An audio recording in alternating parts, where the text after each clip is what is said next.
Good morning, Kipsters. I miss you so much. How are you? How have you been? How's your house? Are you being nice? Are you being kind? Today you're going to read a book with me. It's called How Rocket Learned to Read, and it's one of my favorite books ever. You see right here, it won a Parents' Choice Award. That means your parents might love it. This one too, it's written by Tad Hills. He also wrote another great book called Duck and Goose. Here, I'm looking at the picture. Here's that front cover. I think this might be a character, and I think this might be a character too. Here's my back cover. Now let's find my title page. Boom, found it right here. How Rocket Learned to Read. Ready? Get set. Let's start. Main character, Rocket. Rocket loves to play. He loved to chase leaves and chew.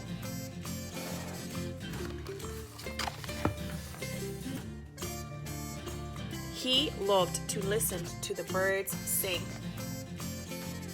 Every fall morning after chasing leaves, Rocket would lie down in his favorite spot under his favorite tree. Then he'd sniff the neighborhood smells and settle in for a good nap. But one day, a yellow bird startled Rocket. "Ah, my first student! Wonderful!" she sang. Rocket was confused. "Student? I'm not a..." "But if I am your teacher," the bird interrupted, "then you must be my student." Rocket found it hard to argue with this bird. "I am so glad you saw my sign," the bird chirped. "Oh yes, I can see it," Rocket said, "but I don't know how to read." "Can't read? Fantastic!" She waved her wing.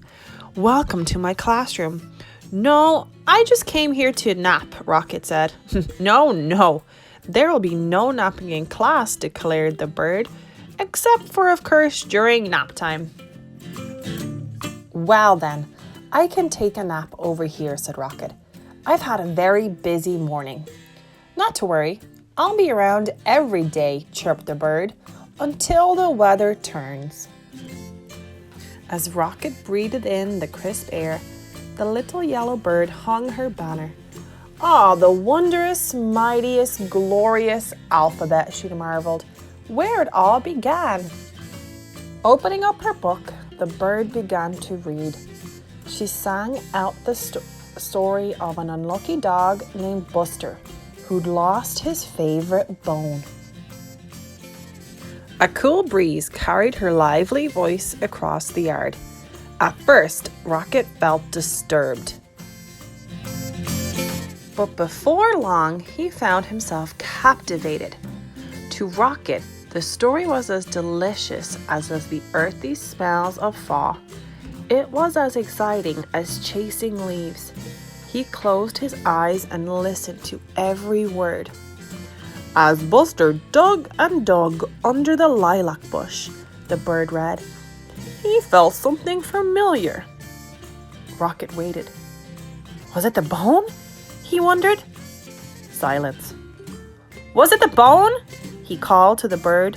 More silence. "Was it the bone?" Rocket hollered. Suddenly he was rushing to the tree. "Well, was it?" But the little yellow bird was gone. The next morning, Rocket arrived early. At last, the little yellow bird appeared. "Hello! How wonderful to see you in class," she chirped. "I can tell by your waggy tail that you are well rested." "I'd like to hear the end of the story, please," said Rocket. "That seems like a fine way to start the day," chirped the bird. She gave Rocket a name tag and began to read.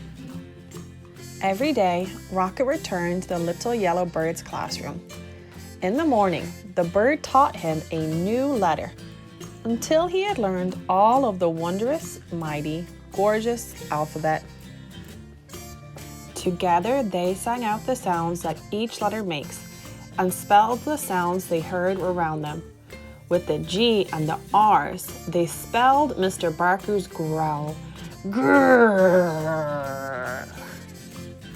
They spelled the sound of the wind, which was growing colder by the day. Whoosh. Soon they were spelling words like F-A-L-L for the gusty time of year, and R-E-D for the color of the leaves.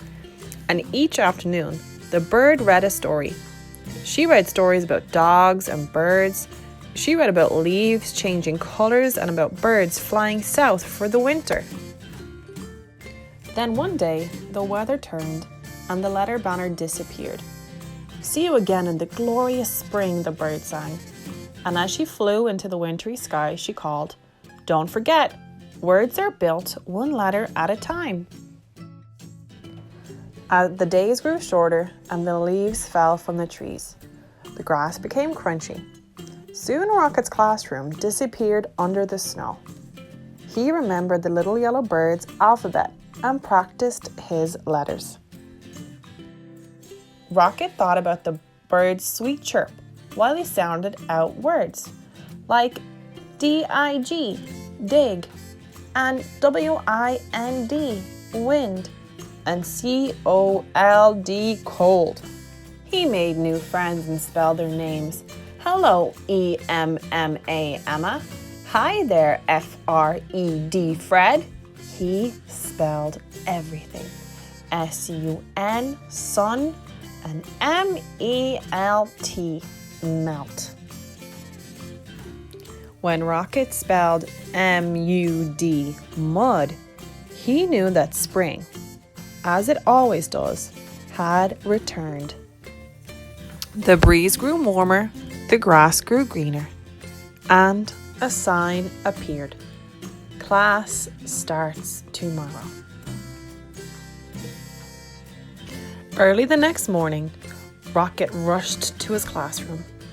As he waited, he spelled W-A-G, wag. Soon the little yellow bird arrived. "Aha, my star student," she sang. "How wonderful to see you.